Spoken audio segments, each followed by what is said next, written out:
What is happening, everyone, and welcome back to my wine diary. 2021 is officially here, and with that came a lot of manifestations, a lot of goal settings from people that I know and see on social media. And one of the most common goals and manifestations for everyone is to live a healthier lifestyle, drink a little less, exercise more.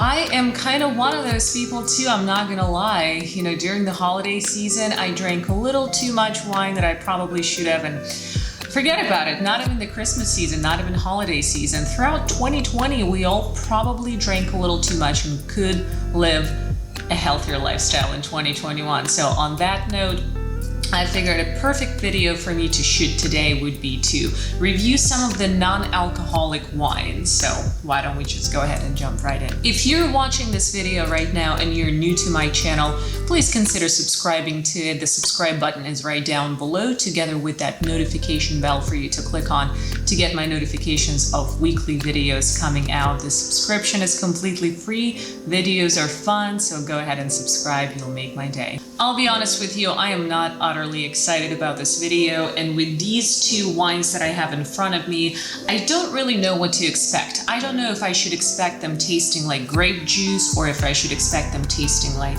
communion wine or something. Literally no expectation. The plank is set so low that I honestly don't even know what to expect. But I have my wines here, I have my glasses here, I have my notes here to take some tasting notes too, because I do one of those now. Every single time I try a new wine, and I strongly suggest that you do as well. In my Christmas gift guide video, I've mentioned a tasting notes journal that I'm now using. So if you still haven't seen that video, check it out. Maybe you'll get some gift ideas for your friends and families for next Christmas or holidays coming up. But what I have here is this wine called Frey. I'm not sure if you pronounce it Frey or Free. I guess it's Frey, it's only one E, but the brand itself is owned by Sutter Home Wines, which I usually avoid like a plague. If you ask me, I do not like those wines. I think they are pretty cheap quality, and I just don't really enjoy the taste of them. No shame to you if you do. I think that wines are all about liking them and enjoying them. So whatever you like, just stick to that and do you. So with these guys here, this is not alcohol-free wine. So they advertise themselves as alcohol-removed wine.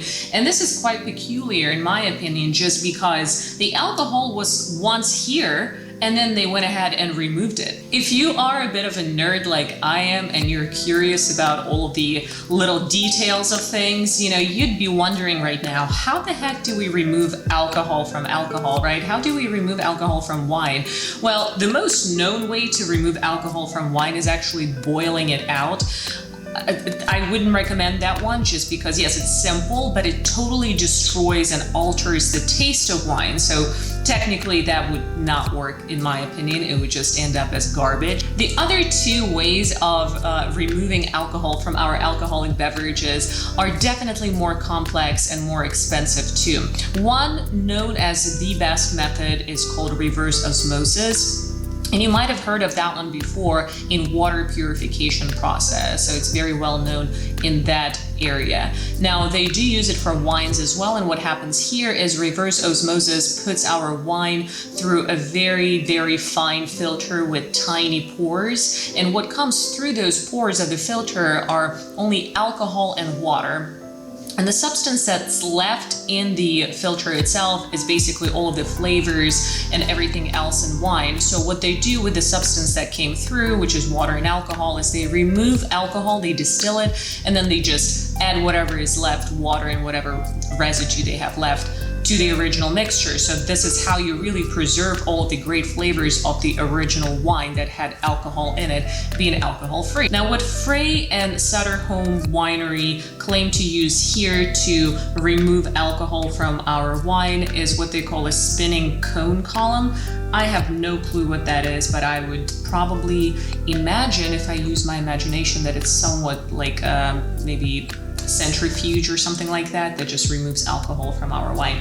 Nevertheless, long story short, this is not an alcohol-free wine completely, because according to the label, it still has 0.5 or less percent alcohol. So alcohol was once in here and no longer is, or at least just a tiny bit of it. Now, because of alcohol being removed, our calorie content in both of these wines are probably a half of what normal wine has, so that's a plus, but it's all about the taste, people. Wine is all about the taste, so let's go ahead and try it. I guess I'm going to try this Merlot first. I have my glasses here. I'm going with stemless today. I mean, this is how much effort I'm actually putting in this alcohol removed wine. I have my aerators here with me. I have no clue if this will help this wine to open any aromas up, if it has any aromas, but I have my aerator. So it's a screw top. Screwed it off the bottle. And then let's put our aerator in and pour the wine.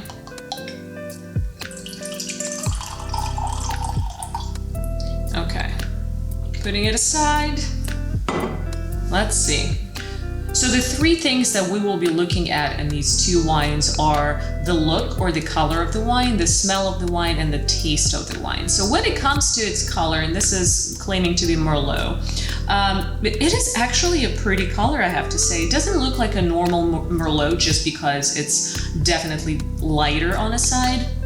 So yeah, but it's got a nice ruby color. So I wouldn't call it pale per se, although I can kind of see through my glass and I have a white background, but I would not call it rich or dark or anything like that. So frankly, I would say anywhere from pale to medium on the color side here.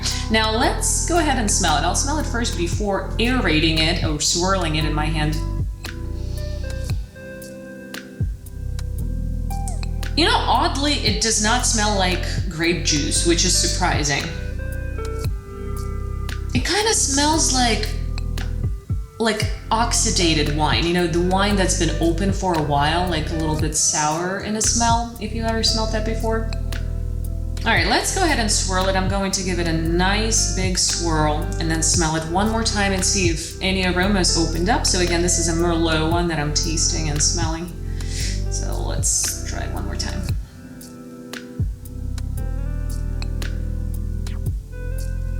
It does smell fruity. I have to say, so far, I'm kind of pleasantly surprised on just the color and the smell. Definitely does not have any common characteristics with our regular Merlots, but it's not disappointing so far. On the fruit side here, I would say I probably smell cherries the most, so cherry aromas coming through. They did claim that their Merlot has some spice to it as well on the smell. It doesn't come through to me. I don't smell any spice. But I definitely smell cherries. It doesn't really smell bad. So let's go ahead and taste it. Very curious. I'm kind of nervous, but let's see.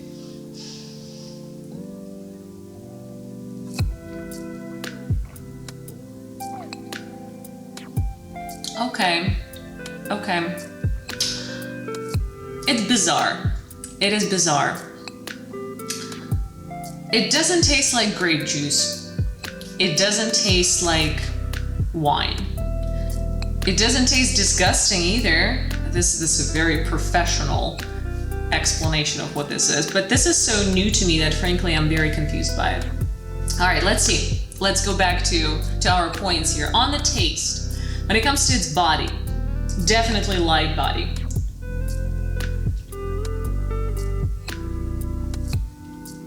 Definitely light body. Now, funny enough, it actually has some medium acidity to it. It still makes my mouth water, so not bad on the acidity side. I would say that it's actually pretty pleasant. Now, tannins is what's really confusing to me. I cannot detect any tannic characteristics here.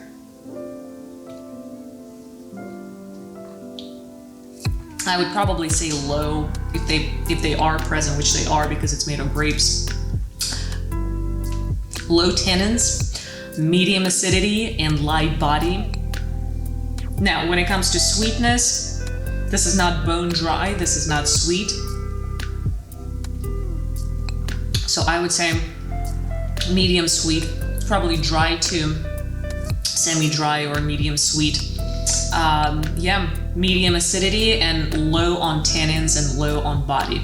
Overall, not awful, but I don't get the satisfaction of wine with this one. It's very light, but I can see how people can opt for this one if they have to. So that said, let's put this one aside and we have the red blend to try. So I have to say I am rather hopeful with this red blend just because I normally prefer a red blend over a merlot with my alcoholic wines. So I'm hoping maybe this one will be a little bit better. Same screw top, we're going to open it up. And let's pour some in. The color is pretty similar. If anything, it might be a little darker actually. Oh, I didn't use an aerator. Oh well. I didn't think aerating Merlot did anything before. Let me compare the two. They have a very, very similar color, almost the same color, identical. Again, in my opinion, this is on a paler side, so it's more pale than even a medium spectrum. I can definitely see through my glass, so imagine like a very, very, very light Pinot Noir, or maybe if you think about like a stronger, I don't even know, no, it's not like a strong Zinfandel or anything like that. No, probably like a very light Pinot Noir is what I would say. So the color is about the same. Let's smell it. I'm just gonna go ahead and aerate it right away. This one smells different, and I'm actually pretty surprised. I thought that they were the same, just, you know, putting different labels on the bottle. This one smells different.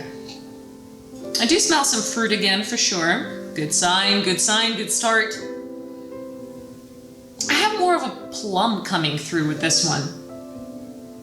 I think plum is what I'm seeing. No notes of any spice coming through to me here. Maybe plum and a little bit of red currant, not even black currant. I don't know if you've ever tried red currant, but it exists too. Yeah, all right, let's give it a go. Let's give it a try.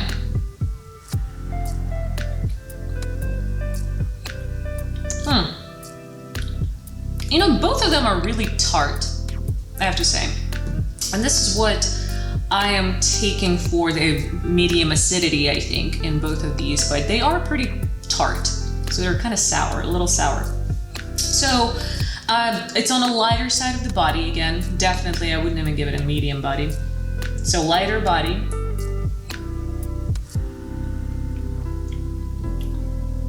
Light tannins.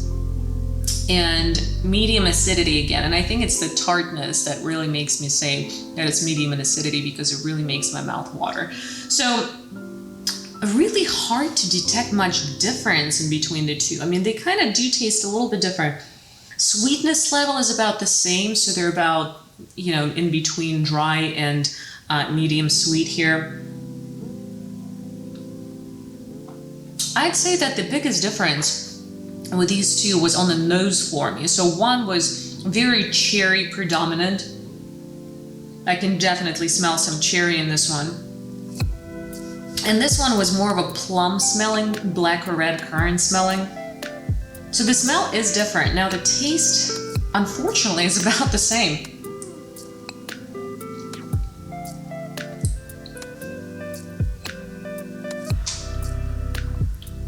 If anything, I think I personally would prefer the red blend. Maybe I was just preconditioned to like the red blend better because I normally prefer it. But I think I like this one a little bit better. So the verdict here is, would I buy these wines willingly? If I had to, I would, in the sense that I don't think they tasted bad. They kind of resemble wine in its color and the smell, so it's not completely grape juice, don't get me wrong. And they are pretty tart, which is, I think what I'm describing here really is their medium acidity, which makes me feel like they would go really good with foods too. So would I rebuy them if I could drink alcohol? Probably not. They definitely do not replace normal wine for me, but If I had somebody over who couldn't have alcohol, absolutely, I think they actually taste pretty decent. They resemble wine in its color and the smell, so price tag is pretty good too. Overall, I would say this is probably a really good alternative. And since I have my phone next to me here, I'm on their website. They have a very large variety of wines on their website, and I've seen them in stores too.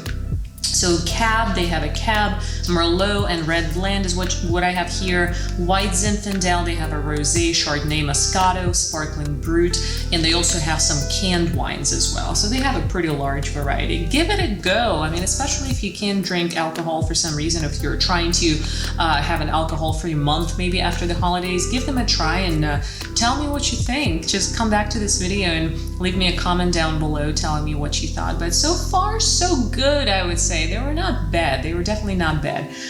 They were higher than my expectations were, so they exceeded my expectations, let's put it that way. So you guys, this is it for today's video. This was a very unusual video for me to film just because I don't really drink non-alcoholic wines normally, but hey, there is a first for everything, and why not to do it in the first week of a new year. So thank you so much for watching this video. Leave me any comments down below, subscribe to this channel, and until next time, cheers everyone.